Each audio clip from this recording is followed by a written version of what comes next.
जो लड़की कभी मेरे बिना एक पल भी नहीं रह सकती थी, आज उसके पास सब कुछ है, पर मैं नहीं। हम दोनों हमेशा एक दूसरे के साथ थे, रात भर पढ़ाई करते, स्ट्रगल्स में एक दूसरे का सपोर्ट बनते। लेकिन मैंने कभी अंजलि से अपने दिल की बात नहीं कही। मैंने सिर्फ उससे एक चीज़ कही थी, चाहे जो हो जाए मैं हमेशा तुम्हें सपोर्ट करूँगा।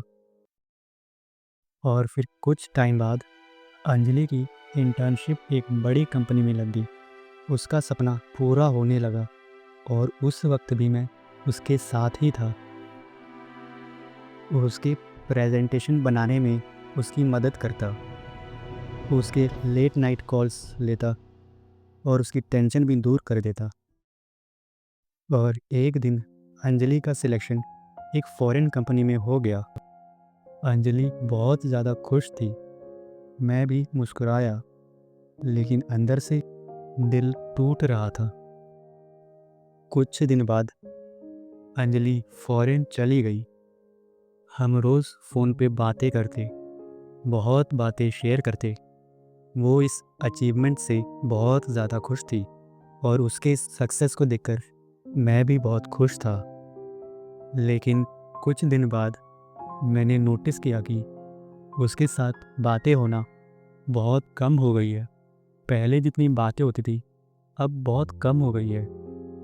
लेकिन कुछ हफ्तों बाद बातें होना ही बंद हो गई थी और मैसेजेस सीन होकर भी अनसीन हो जा रहे थे।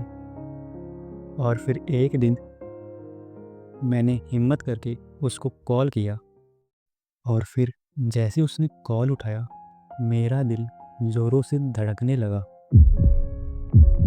फिर हम बात कर ही रहे थे कि उसने बोला कि वो अभी बिज़ी है और फिर मैंने फ़ोन रख दिया। और उस दिन के बाद से मैंने कभी भी उसे फिर कॉल नहीं किया और ना ही कभी उसने किया। अंजलि ने वो सब हासिल कर लिया है जो वो चाहती थी। उसकी ये सक्सेस देखकर मैं बहुत ज़्यादा खुश हूँ। उसने मुझे भूल जाना सीख लिया और मैं आज तक उसे याद करता रहता हूँ।